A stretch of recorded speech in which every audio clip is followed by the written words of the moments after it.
अस्सलाम वालेकुम व्यूअर्स, मैं हूं आसिम रियाज। एक नए प्रोग्राम के साथ, एक नए मेहमान के साथ आपकी खिदमत में दोबारा हाजिर है। उम्मीद करते हैं कि आप बिल्कुल ठीक-ठाक होंगे, खुश होंगे, एंजॉय कर रहे होंगे। आई एम श्योर आप सबकी ईद बहुत अच्छी गुजरी होगी और जिस तरह मैं हमेशा कहता हूं कि आपने सारे प्रोटोकॉल्स का ख्याल रखा होगा, जिसमें आपने किसी से मिलना नहीं है और अपनी सोशल डिस्टेंसिंग को बरकरार रखना है। नाज़रीन, आज भी हमारे पास एक बहुत अच्छे, बहुत प्यारे और बहुत डिफरेंट और बहुत मल्टी टैलेंटेड मेहमान मौजूद हैं।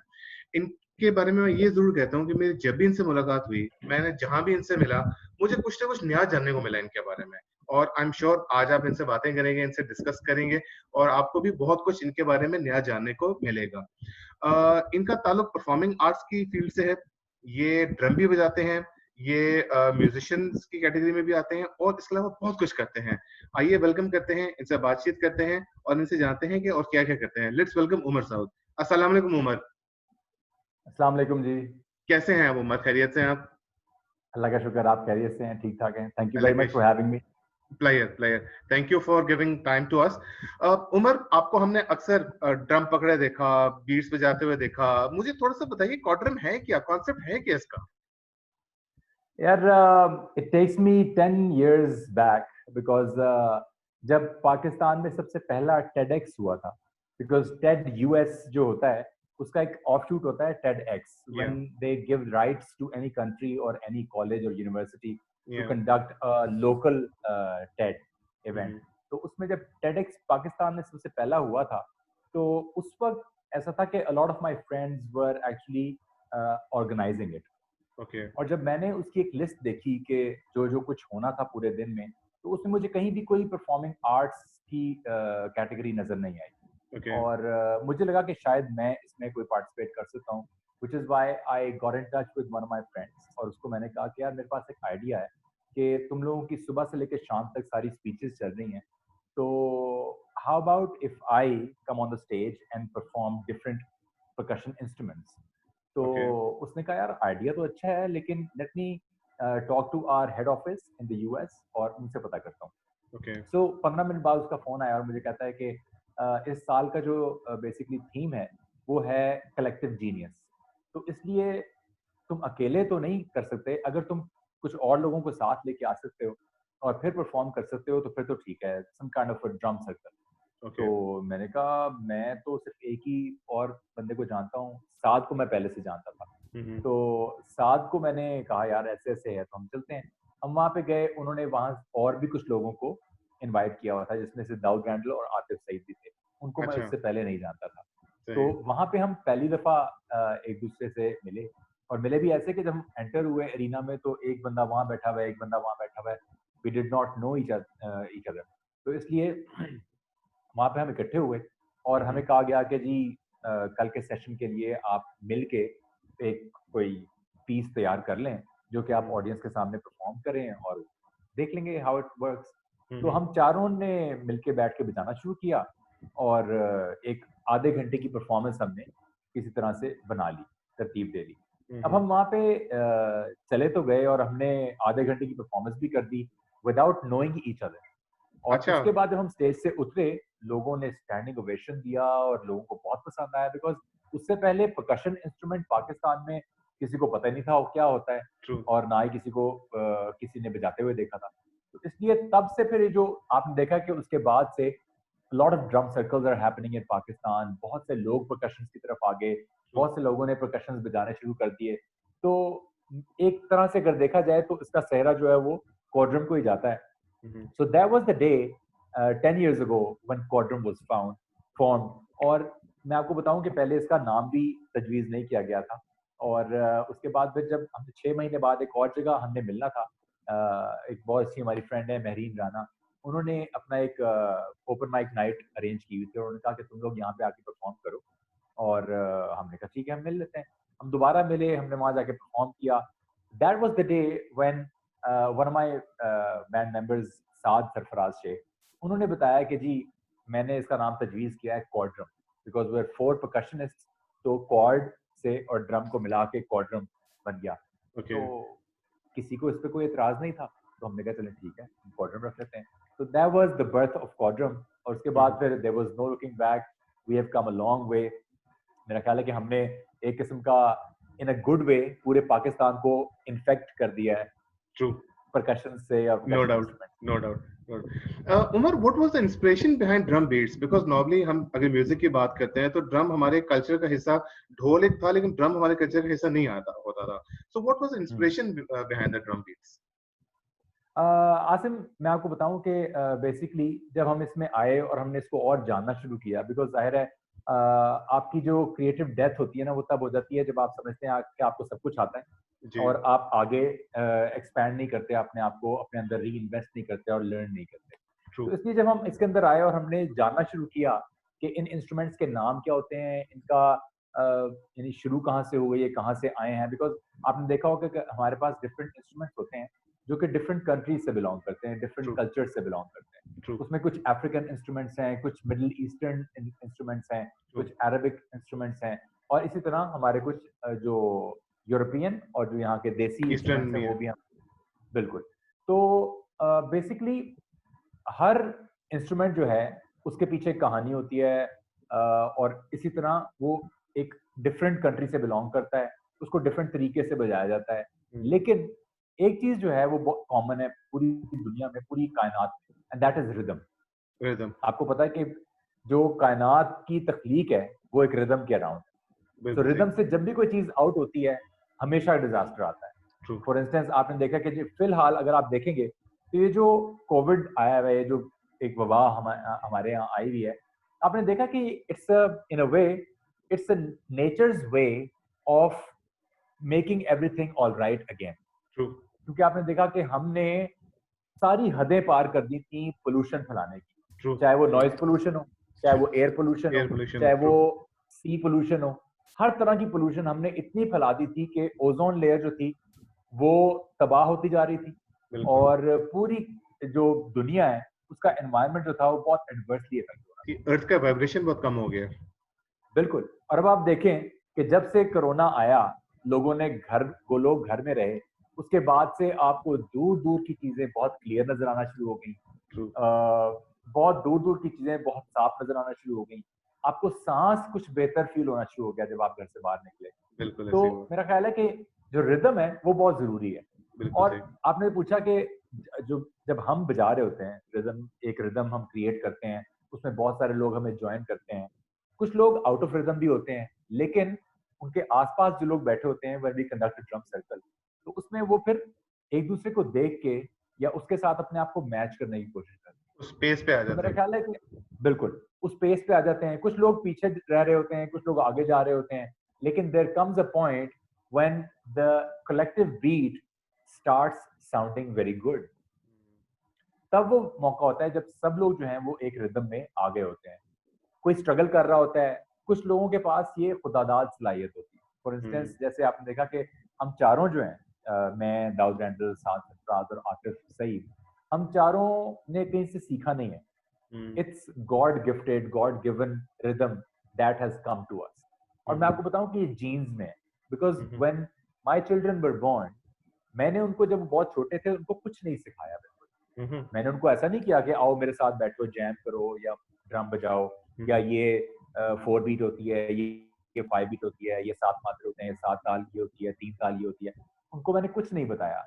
लेकिन मैं हैरान था, एक दफा मेरा बेटा जो है बहुत छोटा था, शायद 4-5 साल का था, तब उसने कहीं मुझे सुन लिया था बोलते हुए कि 3 बीट क्या होती है, 4 बीट क्या होती है, 5 बीट क्या होती है। तो आप हैरान होंगे और मैं भी हैरान हुआ था कि जो हम सदा से पढ़ते आ रहे हैं स्कूलों में, लब पे आती है दुआ बन के तमन्ना मेरी, वो 3 बीट पे है।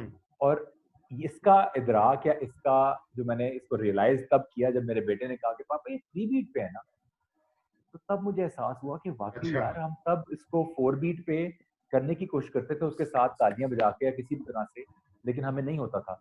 इसका मतलब कि वो 3 बीट पे थी और इसने इस छोटी उम्र में इसको कैसे पता लग गया।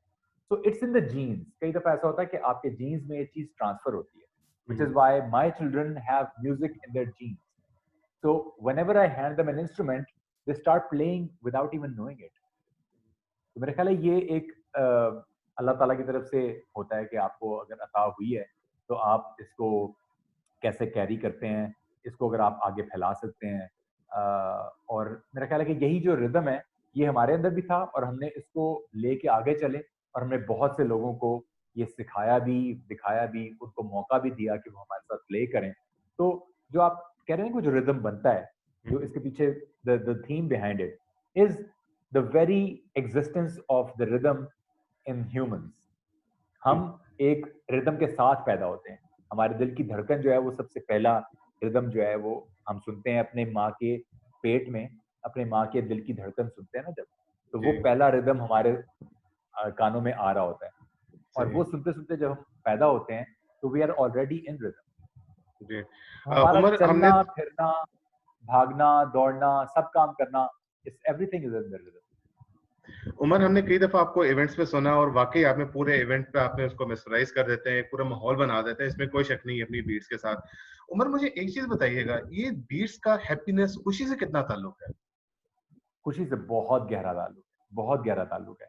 यकीन करें कि इसको जब ड्रम सर्कल हम करते हैं तो it is also done as a therapy.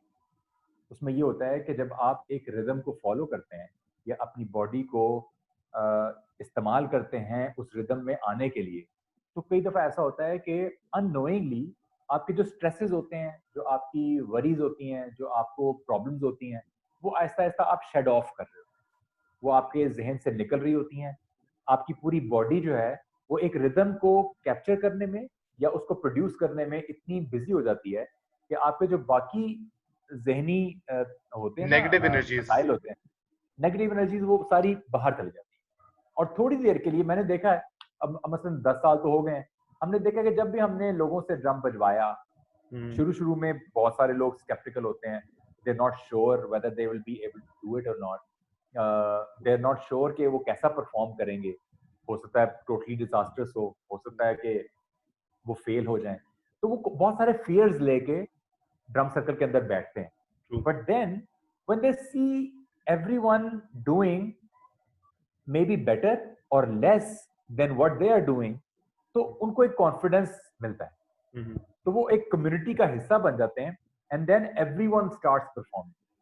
और शुरू शुरू में जब बीट नहीं बन पा रही होती है तो जाहिर है एक फेलियर का थोड़ा सा एहतमाल होता है लोगों को, लेकिन इसका ये मतलब नहीं है कि they stop trying, they keep trying, and there comes a point कोई 10-15 मिनट के बाद the rhythm is so automatic कि हम उस वक्त बजाना छोड़ देते हैं। उसके बाद ऑटोमेटिकली फ्लो में चल रहा होता है, ऑटोमेटिकली फ्लो में चल रहा होता है, ठीक है ना। सो मच सो कि अगर हम रोकते भी है ना और हम दोबारा उसको शुरू करते हैं, they all come back in time, synchronise हो जाते हैं, रिदम में आ चुके होते हैं। हाँ, तो that is the point when you are feeling the true happiness. Why? Because you are in a rhythm and all the negative energy has left you. तो इसलिए वो ज्यादातर लोग जब ड्रम सर्कल से फारिग होते हैं तो वो एक किस्म का रिलैक्स फील करते हैं, या वो थोड़ा सा जोन्ड आउट भी होते हैं, वो अपनी परेशानियों से निकल चुके होते हैं। अलबत्ता फिर जब एहसास होता है कि अच्छा यार वो तो फला काम करना था, मैंने तो अभी घर भी पहुंचना है, मैंने फला जगह जाना है, रास्ते में दही लेते हुए जाना है घर, तो उस तरह की उनको परेशानियां दोबारा से घेर लेती हैं। लेकिन for the time that they are playing drums with us, they are happy. So that is the true happiness, when you are able to concentrate on something positive and shed your negative energies out. अच्छा उमर, मुझे एक चीज बताइएगा, आप जितनी भी आप कर रहे हैं इन सबको हम परफॉर्मिंग आर्ट्स की कैटेगरी में लेके आते हैं, ऐसी क्या वजह है कि परफॉर्मिंग आर्ट्स को अभी तक हम लोग प्रॉपर्ली एक ओन नहीं कर सके और एक अपने कल्चर का हिस्सा नहीं बना सके अभी तक? मेरे जो बैंड मेंबर हैं दाऊद रैंडल बड़ी अच्छी बात करते हैं, कहते हैं एक ऐसा माशरा जहां पे आपको खुल के हंसने की इजाजत भी ना हो, उस माशरे से आप क्या ही एक्सपेक्ट करेंगे कि वो परफॉर्मिंग आर्ट्स की अप्रिसिएशन उनके अंदर हो, या उसको वो एज एन इंडस्ट्री लेके चल सकें, या उसको वो सीरियसली लें, या वो अपने बच्चों को परफॉर्मिंग आर्ट्स की तरफ लेके आ सकें। अभी तक मसला ये है कि हमारा जो आइडेंटिटी क्राइसिस चल रहा है ना, हम अपने आप को, अपनी एग्जिस्टेंस को, ट्रू हैप्पीनेस को, फ्रीडम को समझ ही नहीं पाए। हम जब से आजाद हुए हैं, बेसिकली यहाँ से तो हम आजाद हुए ही नहीं। एक मुल्क का मिल जाना महज आजादी तो नहीं होता ना, कि अगर आपको एक कंट्री मिल गई है और वहां पे आप रह रहे हैं और जिंदगी बसर कर रहे हैं, इसका ये मतलब तो नहीं कि आप आजाद हैं। आजाद आप यहाँ से होते हैं। यहाँ से तो हम पहले दिन से आजाद हुए ही नहीं, पहले अंग्रेजों की गुलामी में थे, वही गुलामी वो हमारे जहनों के अंदर छोड़ गए। जिसकी वजह से अब हम अभी भी हम महकूम हैं, हम गुलाम हैं, हम किसी की सोच के का नतीजा है। कोई और जो भी सोच रहा होता है हम उसको फॉलो करना शुरू कर देते हैं, हम उसको सपोर्ट करना शुरू कर देते हैं और हम समझते हैं कि शायद वो सोच हमारी अपनी सोच है। जैसे अब आप देख लें सोशल मीडिया और ये जो हमारा जो मेन स्ट्रीम मीडिया है, ये आपका ओपिनियन कैसे बनाते हैं। आपने देखा होगा जितने भी लोग शोज कर रहे होते हैं उनका जो अपना एजेंडा होता है, जो उन्होंने आपके ऊपर इम्पोज करना होता है, वो करके रहते हैं। उनके पास ऐसे ऐसे दलाइल होते हैं कि वो उन दलाइल से आपका माइंड बदल देते हैं। ट्रू। आपको एक चोर जो है वो सही आदमी लगना शुरू हो जाता है और जो एक सही आदमी है जो शायद 100 काम अच्छे कर रहा होगा लेकिन एक काम बुरा कर रहा होगा, वो आपको बुरा आदमी लगना शुरू हो जाता है। बिल्कुल ऐसे ही अभी हमारी जहनी कैफियत ऐसी है कि हम खुद से इंडिपेंडेंटली सोचने से कासिर हैं, हम अपना ओपिनियन रखने से कासिर हैं।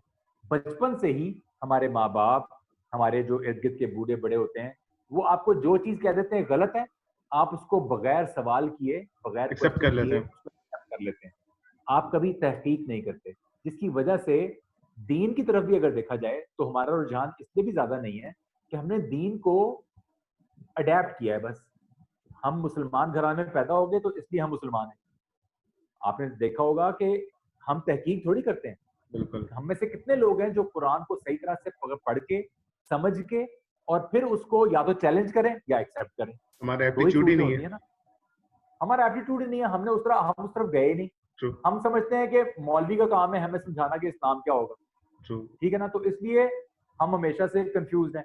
अब जहां तक परफॉर्मिंग आर्ट्स का ताल्लुक है, परफॉर्मिंग आर्ट्स जो हैं वो एक आपके माशरे की अक्कासी करते हैं और ज्यादा परफॉर्मिंग आर्ट्स जो हैं वो ट्रू फीलिंग्स जो होती है ना, आपकी इनर फीलिंग और पॉजिटिव फीलिंग्स, उसके आकाश होते हैं, वो डिपिक्ट करते हैं। बिल्कुल। अब यहाँ पे जब आपको चारों तरफ से नेगेटिविटी ने घेरा हुआ है, अब मुझे आप बताएं, हमारा नेगेटिविटी का ये हाल है कि नेगेटिविटी सेल्स।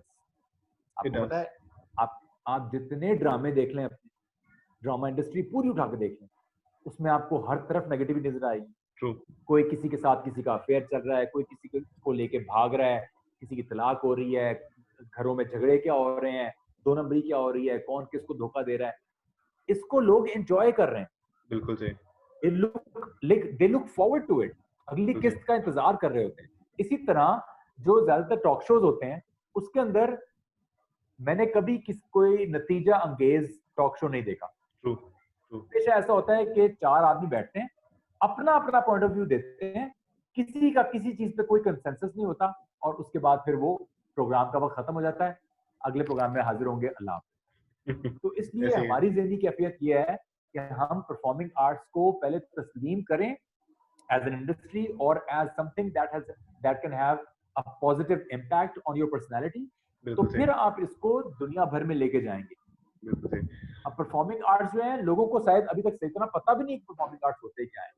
मतलब आर्ट की तरह, आर्ट का जो है ना, मैं बताऊं कि एक टैबू है कि आर्ट का नाम लेते ही लोगों के जहन में जो है ना वो बहुत बुरे बुरे अल्फाज आना शुरू हो जाते हैं। ठीक है ना, लोग समझते हैं sciences is the only discipline जिसके अंदर आपके बच्चों को जाना चाहिए। आपके बच्चे सिर्फ डॉक्टर, इंजीनियर और ये साइंसदान बने। परफॉर्मिंग आर्ट्स की तरफ आप जाएंगे तो वो लोग कहेंगे बेटा भूखा मरना है आपने, म्यूजिशियन बनना चाहते हो, पेंटर बनना चाहते हो, हाँ डांस करना चाहते हो।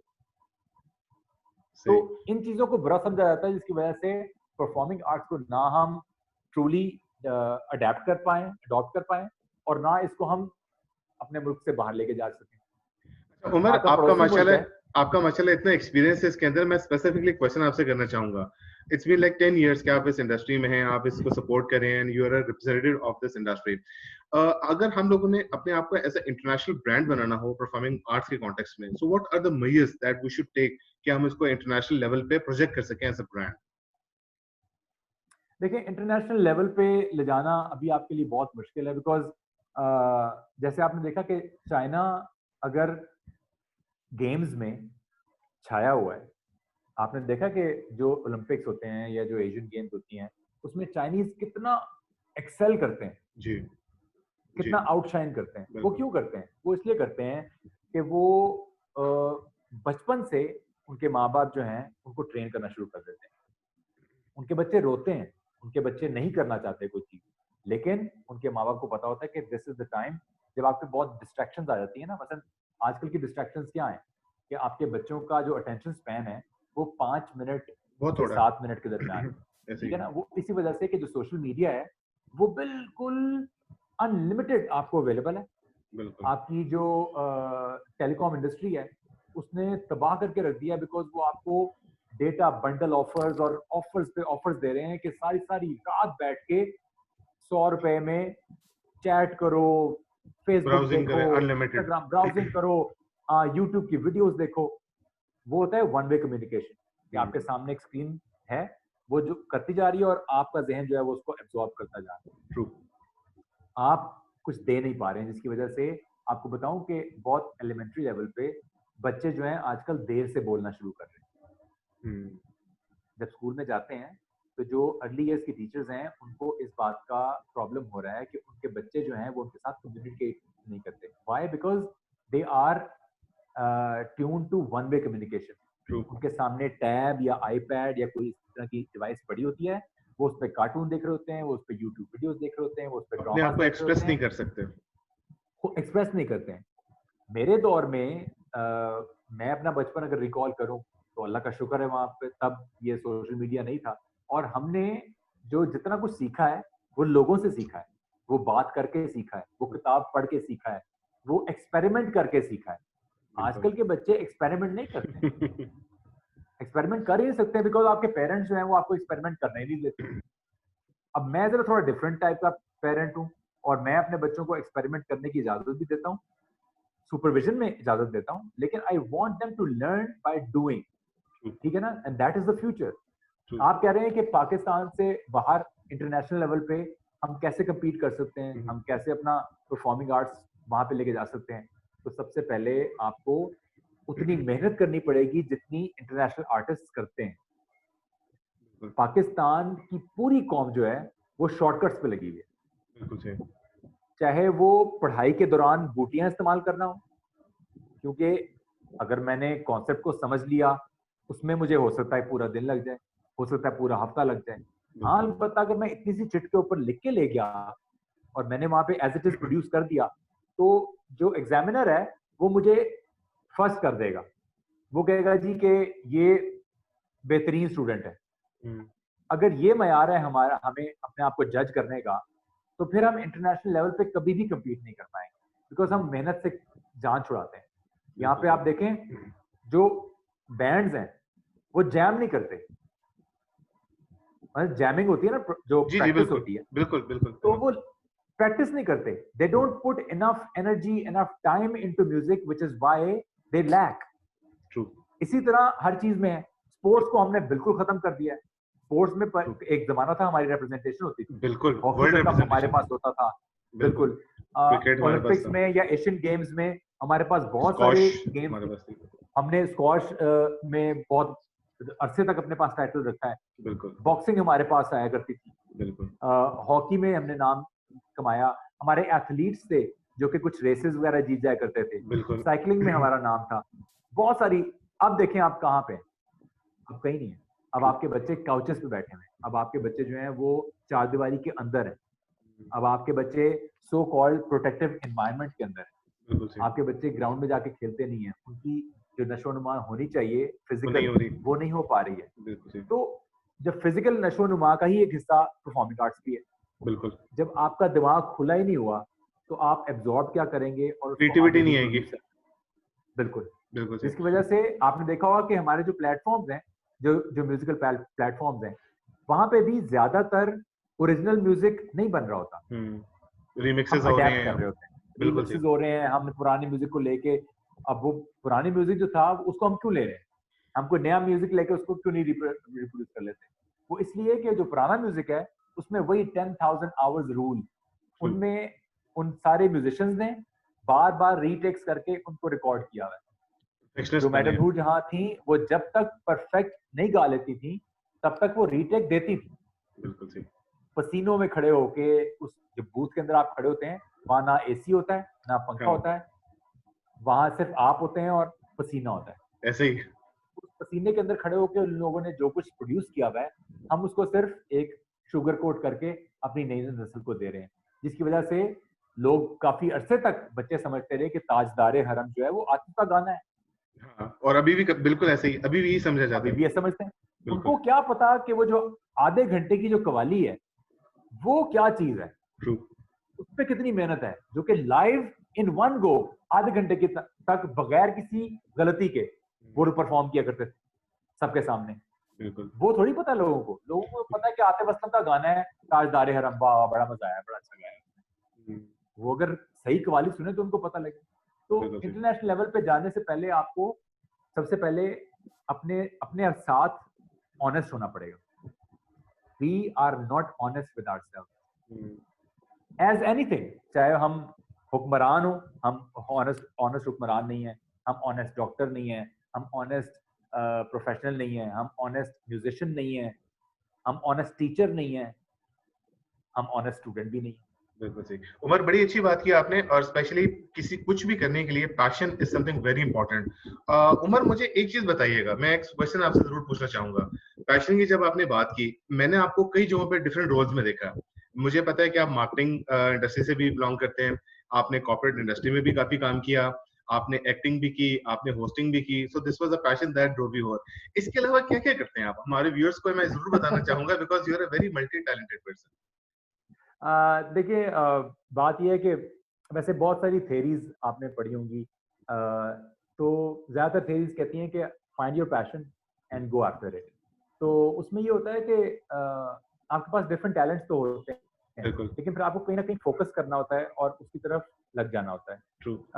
लेकिन अनफॉर्चुनेटली मैं असल में एक्सप्लोर करना चाहता था अपनी सारी साइड्स, यानी कि what ever God has given me, whatever talent, whatever capability God has given me, I wanted to test myself in that, which is why अब जाहिर है आर्टिस्ट एक अंदर हमेशा से पैदाइशी तौर पे आप समझ लें कि था, लेकिन वही टैबूज होते हैं कि नहीं, आपने आर्ट्स की तरफ नहीं जाना, आपने बिजनेस की तरफ आना है।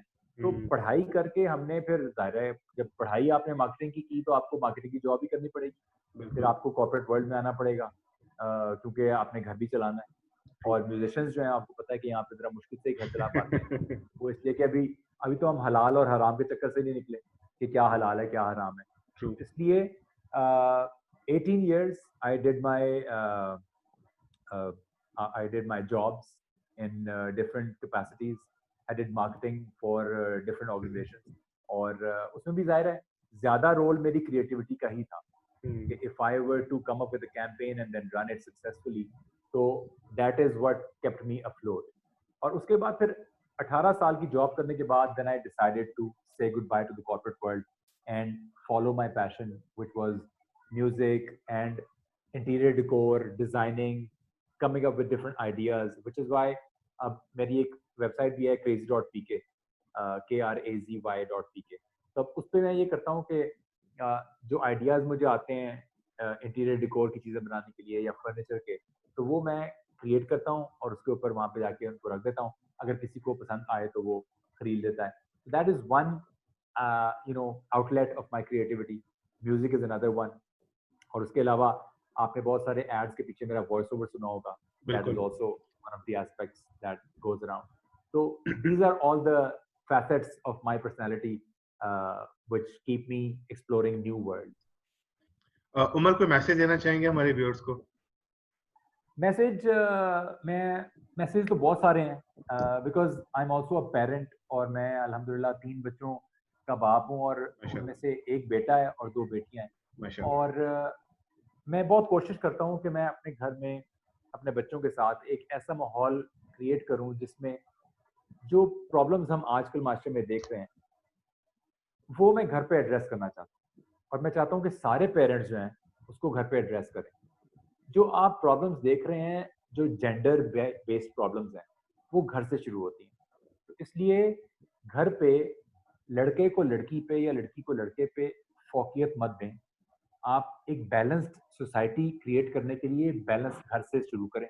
बिल्कुल सही। अपने बेटे को ये मत बताएं कि तुम मर्द हो तो इसलिए अपनी बहनों से अफजल हो, या तुम बादशाह हो, या तुम जो कहोगे वो सही होगा हमेशा और उनको मानना पड़ेगा। ऐसा नहीं है। बिल्कुल सही।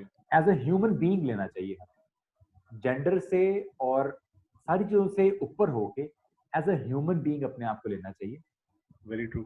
और मेरा ख्याल है कि जो जो इज्जत है और जो रिस्पेक्ट है वो यूनानिमस होनी चाहिए। ट्रू। यानी ट्रू। कि जो रिस्पेक्ट है वो कीड़ी की भी होनी चाहिए, जो बिल्कुल चींटी सही। होती है, बिल्कुल सही। चींटी की भी रिस्पेक्ट है। ट्रू। आपको कोई हक नहीं पहुंचता कि आप उसके ऊपर पाँव दे के और आगे चले जाए, हम्म। बिकॉज अल्लाह ताला ने ही आपको क्रिएट किया है, अल्लाह ताला ने ही चींटी को उसको भी ग्रेट क्रिएट किया। किया है। बिल्कुल ऐसे ही। तो चींटी से आप अफजल नहीं है। आपने देख लिया है, एक छोटा सा जरसूमा जिसको आप अपनी आंख से देख भी नहीं सकते, वो इस वक्त आप सब पे हावी है। हावी है।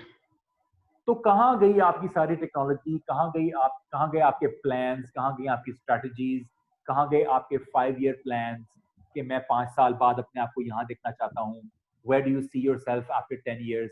That is all bullshit. चीजें रिदम में आप करते रहें, ऑटोमेटिकली आप सब कुछ अचीव कर जाते हैं। बिल्कुल और सही। अचीवमेंट्स का एक जो आप कह रहे हैं message, we really have to rethink now कि अचीवमेंट होती क्या है। होती क्या। ठीक है ना? Very nice. हर इंसान के लिए अचीवमेंट का मतलब बिल्कुल डिफरेंट होता है। डिफरेंट है। ठीक है ट्रू। ना? अगर आपको लगता है कि आप एक अपना घर बना के और अपने बच्चों के साथ वहां पे एक सुकून की जिंदगी गुजार रहे हैं, तो आपके लिए बहुत बड़ी अचीवमेंट है।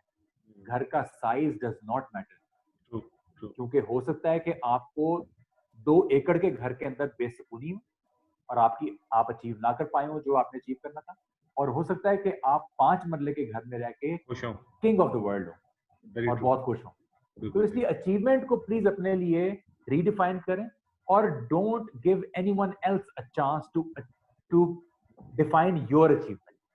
Very nice. आपको अपनी अचीवमेंट खुद ड्राइव करनी है और खुद डिफाइन करनी है। Very nice. Very nice. Nice. Thank you Umar, thanks a lot for your time, thank you for joining us. जी व्यूअर्स, जैसे हमने आपसे वादा किया था कि आपको एक बड़े ही मल्टी टैलेंटेड बंदे से मिलवाना था, और वाकई इनसे मेरी जब भी बात हुई है हमेशा कुछ ना कुछ नया इनसे सीखने को मिलता है, इनसे कोई ना कोई नई, इनसे अच्छी बात हमें मिलती है।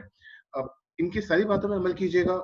जिस तरीके से मुझे इनकी एक बात बहुत अच्छी लगी है, that you have to be positive, और पैशन आपके अंदर होगा तो ही आप कुछ बन सकते हैं, तो ही आप कामयाबी हासिल कर सकते हैं।